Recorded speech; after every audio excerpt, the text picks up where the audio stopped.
সংবাদ সবাইকে স্বাগত জানাচ্ছি। আমি ফিরোজ তোহা। শুরুতে সংবাদ শিরোনাম জানিয়ে দিব সর্বশেষ গুরুত্বপূর্ণ আপডেট বাংলা সংবাদ। শুরুতেই শিরোনাম। ঘোষণার অপেক্ষায় ঢাকা মহানগর ওলামা দলের নতুন কমিটি।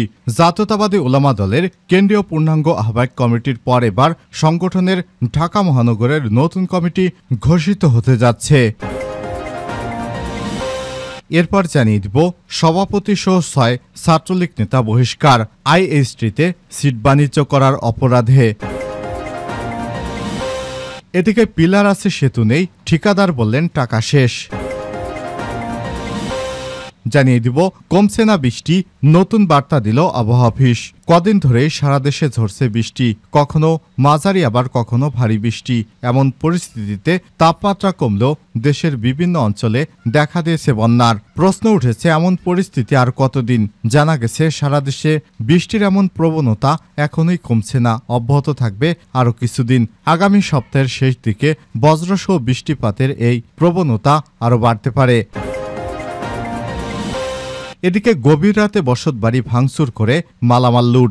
বাগেরহাটের মোড়লগঞ্জে গভীর রাতে একটি বসতবাড়িতে হামলা এবং ভাঙচুরের ঘটনা ঘটেছে। এবং সর্বশেষ জানিয়ে দিব দলের ভরাডুবির মধ্যে নিজ আসনে কি হাল ঋষি সুনাকের। যুক্তরাজ্যের পার্লামেন্ট নির্বাচনে দলের ভরাডুবির মধ্যে নিজ আসন ধরে রাখতে পেরেছেন প্রধানমন্ত্রী ঋষি সুনাক। রিচমন্ড অ্যান্ড নর্থ এলারটন আসনে তিনি সংসদ সদস্য নির্বাচিত হয়েছেন। তবে গত নির্বাচনের তুলনায় 15.8% কম ভোট পেয়েছেন ঋষি সুনাক। শুক্রবার 5 জুলাই প্রকাশিত ফলাফলে দেখা গিয়েছে ঋষি সুনাক 23,059 ভোট পেয়েছেন, যা মোট ভোটের 47.5%। তার নিকটতম প্রতিদ্বন্দ্বী লেবার পার্টির প্রার্থী টম উইলসন পেয়েছেন 10,874 ভোট। তার ভোট প্রাপ্তির হার 22.4%। তিনি গত নির্বাচনে লেবার পার্টির প্রার্থীর তুলনায় 6% বেশি ভোট পেয়েছেন। প্রিয় দর্শক, এতক্ষণ শুনছিলেন সংবাদ শিরোনাম, এবারে বিস্তারিত। তবে তার আগে বন্ধুরা, আপনি কোন স্থান থেকে আমাদের সংবাদটি দেখছেন কমেন্ট করে জানিয়ে দিন এই সংবাদ সম্পর্কে আপনার মূল্যবান মতামত। প্রিয় দর্শক, আপনি যদি আমাদের চ্যানেলে নতুন হয়ে থাকেন, ভিডিওটি দেখতে দেখতে চ্যানেলটি সাবস্ক্রাইব করে রাখুন, যাতে করে আমাদের লেটেস্ট আপডেট সংবাদগুলো সবার আগে আপনার কাছে পৌঁছে যায়। এবারে বিস্তারিত। ঘোষণার অপেক্ষায় ঢাকা মহানগর ওলামা দলের নতুন কমিটি। জাতীয়তাবাদী ওলামা দলের কেন্দ্রীয় পূর্ণাঙ্গ আহ্বায়ক কমিটির পর এবার সংগঠনের ঢাকা মহানগরের নতুন কমিটি ঘোষিত হতে যাচ্ছে। যে কোনো সময় এই কমিটি ঘোষণা হতে পারে বলেও ওলামা দল সূত্র থেকে জানা গেছে। সূত্রমতে ওলামা দল ঢাকা মহানগর উত্তর ও দক্ষিণ উভয় ইউনিটে 11 সদস্য বিশিষ্ট আংশিক আহ্বায়ক কমিটি ঘোষণা হতে পারে। গত 2 মে ওলামা দলের ঢাকা মহানগর উত্তর ও দক্ষিণের আহ্বায়ক কমিটি এবং অধীন থানা কমিটি বিলুপ্ত ঘোষণা করে সংগঠনটির কেন্দ্রীয় আহ্বায়ক কমিটি। এর আগে 2024 সালের 26 এপ্রিল মাওলানা সেলিম রেজাকে আহ্বায়ক এবং মাওলানা কাজী আবুল হোসেনকে সদস্য সচিব করে ওলামা দলের 5 সদস্যের নতুন আংশিক কেন্দ্রীয় আহ্বায়ক কমিটি অনুমোদন দেয় বিএনপি। এরপর 2 জুলাই ওলামা দলের 137 সদস্যের পূর্ণাঙ্গ আহ্বায়ক কমিটি ঘোষণা করা হয়। সভাপতি সহ 6 ছাত্রলীগ নেতা বহিষ্কার আইএসটিতে সিট বাণিজ্য। Rajshahi institute of health technology IST শাখা ছাত্রলীগ সভাপতি মোহাম্মদ আলামিন হোসেনকে 1 বছরের জন্য একাডেমিক কার্যক্রম থেকে বহিষ্কার করা হয়েছে। সিট বাণিজ্য এবং এক ছাত্রকে মারধরের অভিযোগে তাকে বহিষ্কার করা হয়েছে। ফলে এ সময় তিনি ক্যাম্পাসে প্রবেশ এবং ছাত্রাবাসে অবস্থান করতে পারবেন না। একই অভিযোগে তার পাশাপাশি আরও 5 ছাত্রলীগ কর্মীকে 6 মাসের শাস্তি দেওয়া হয়েছে। এছাড়াও 2 জনকে তিরস্কার করা হয়েছে। 1 জুলাই থেকে তাদের বিরুদ্ধে এই শাস্তি কার্যকর করা হয়েছে। বৃহস্পতিবার 4 জুলাই বিকেলে আইএসটি কর্তৃপক্ষ নোটিশ আকারে বিষয়টি প্রকাশ করেছে। বহিষ্কৃতরা হলেন আইএসটি শাখা ছাত্রলীগের সভাপতি আলামিন হোসেন, ডেন্টাল অনুষদ 2019-20 শিক্ষাবর্ষ ছাত্রলীগ কর্মী Masud Parvez, dental B gallery 2023-24 শিক্ষাবর্ষ Farhan Hossain, dental B gallery 2023-24 শিক্ষাবর্ষ শাহরিয়ার নাফিস, ল্যাবে গ্যালারি 2023-24 শিক্ষাবর্ষ পারভেজ মোশারে, ল্যাব গ্যালারি 2023-24 শিক্ষাবর্ষ এবং নিলয় কুমার কুমার রেডিওলজি গ্যালারি 2023-24 শিক্ষাবর্ষ। তাদের মধ্যে আলামিন হোসেন 1 বছরের জন্য এবং বাকিদের 6 মাসের জন্য বহিষ্কার করা হয়েছে। এছাড়াও একই শিক্ষাবর্ষের সিপাতকে ফার্মেসিতে তিরস্কার করে ভবিষ্যতে এমন কর্মকাণ্ড থেকে বিরত থাকার জন্য সর্বোচ্চ সতর্ক করা হয়েছে। প্রশাসনকে না জানিয়ে অন্য ছাত্রলীগ সভাপতি ব্যক্তিদের সঙ্গে টাকা লেনদেনের জন্য একই শিক্ষাবর্ষের হাসানকে ফার্মেসি তিরস্কারের পাশাপাশি সর্বোচ্চ সতর্ক করা হয়েছে। পিলার আছে সেতু নেই, ঠিকাদার বললেন টাকা শেষ।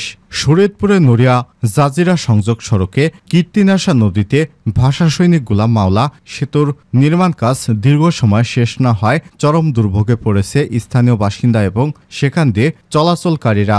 7 বছরের 2 দফায় ঠিকাদার পরিবর্তন করলেও সেতুটির নির্মাণ কাজ শেষ করতে পারেনি স্থানীয় সরকার প্রকৌশল অধিদপ্তর LGED। এছাড়াও পুরনো সেতুটিও ভেঙে ফেলায় গত 6 মাস ধরে এখান দিয়ে চলাচলকারীদের প্রতিনিয়ত ঝুঁকি নিয়ে ট্রলারে করে নদী পারাপার হতে হচ্ছে। স্থানীয় বাসিন্দারা বলছেন প্রতিদিন কয়েক হাজার মানুষ এখান দিয়ে চলাচল করে।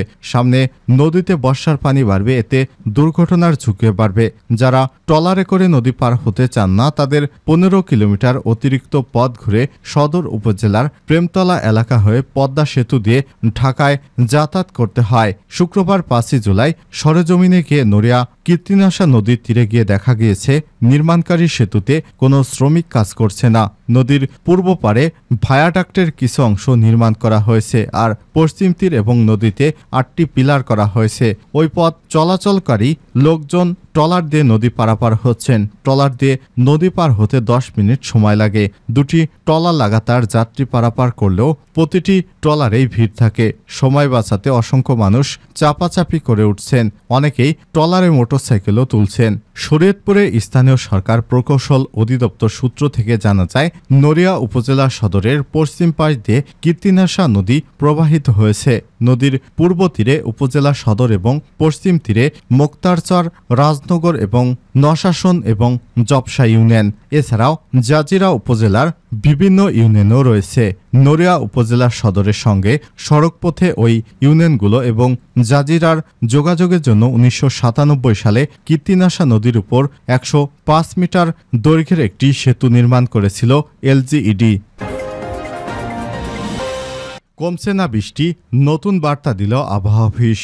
কয়েকদিন ধরে সারা দেশে ঝরছে বৃষ্টি, কখনোই মাঝারি আবার কখনোই ভারী বৃষ্টি। এমন পরিস্থিতিতে তাপমাত্রা কমলেও দেশের বিভিন্ন অঞ্চলে দেখা দিয়েছে বন্যার। প্রশ্ন উঠেছে এমন পরিস্থিতি আর কতদিন থাকবে।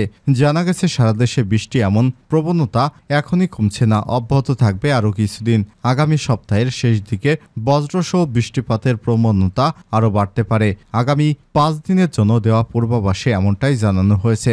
শুক্রবার 5 জুলাই এক বিবৃতিতে সব তথ্য জানিয়েছেন আবহাওয়া অফিস। পূর্বাভাস এতে বলা হয়েছে রংপুর, রাজশাহী, ঢাকা, ময়মনসিংহ, খুলনা, বরিশাল, চট্টগ্রাম, সিলেট বিভাগের অধিকাংশ জায়গায় অস্থায়ীভাবে দমকা হ্রাস ও হালকা থেকে মাঝারি ধরনের বৃষ্টি, বজ্রসহ বৃষ্টি হচ্ছে। সেই সঙ্গে দেশের কোথাও কোথাও মাঝারি ধরনের ভারী থেকে অতি ভারী বৃষ্টি হতে পারে। একই সময় সারা দেশের দিন এবং রাতের তাপমাত্রা প্রায় অপরিবর্তিত থাকতে পারে। পরের দিন শনিবার রংপুর বিভাগের অধিকাংশ জায়গায়, রাজশাহী, ময়মনসিংহ এবং সিলেট বিভাগের অনেক জায়গায় এবং ঢাকা, খুলনা ও বরিশাল, চট্টগ্রাম বিভাগের কিছু কিছু জায়গায় অস্থায়ীভাবে দমকা হ্রাস ও হালকা থেকে মাঝারি ধরনের বৃষ্টি, বজ্রসহ বৃষ্টি হতে পারে। সেই সঙ্গে রংপুর, সিলেট বিভাগের কোথাও কোথাও মাঝারি ধরনের ভারী থেকে অতি ভারী বৃষ্টি হতে পারে। রোববার দেশের অধিকাংশ জায়গায় বৃষ্টির সম্ভাবনা রয়েছে। এ সময় দিনের তাপমাত্রা সামান্য বৃদ্ধি এবং রাতের তাপমাত্রা প্রায় অপরিবর্তিত থাকতে পারে।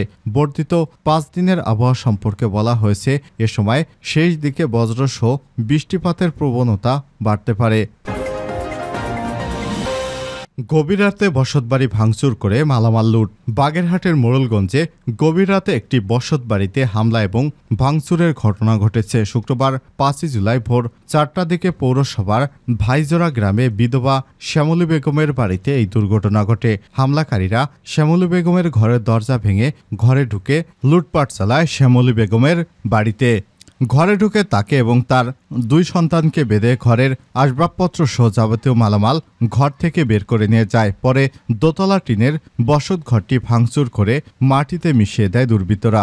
জাতীয় জরুরি সেবা 999-এ কল দিলে খবর পেয়ে থানা পুলিশ ঘটনাস্থলে গেলেও তৎক্ষণে হামলাকারীরা স্থান ত্যাগ করে পালিয়ে যায়। এই ঘটনার বিষয়ে ক্ষতিগ্রস্ত শ্যামলী বেগম বলেছেন, ভোরে ঘরের দরজা ভেঙে 20 থেকে 25 জনের একটি দল ঘরে ঢুকে সবকিছু হাতিয়ে নেয়। পরে ঘরটিও ভাঙচুর করে মাটির সঙ্গে মিশিয়ে দেয়। আপন বোন লাখি ইয়াসমিনের সঙ্গে জমিজমা সংক্রান্ত বিরোধের কারণে সে একটি ভাড়াটে বাহিনী দিয়ে এই হামলার ঘটনা ঘটেছে বলে দাবি করেছেন শ্যামলী বেগম।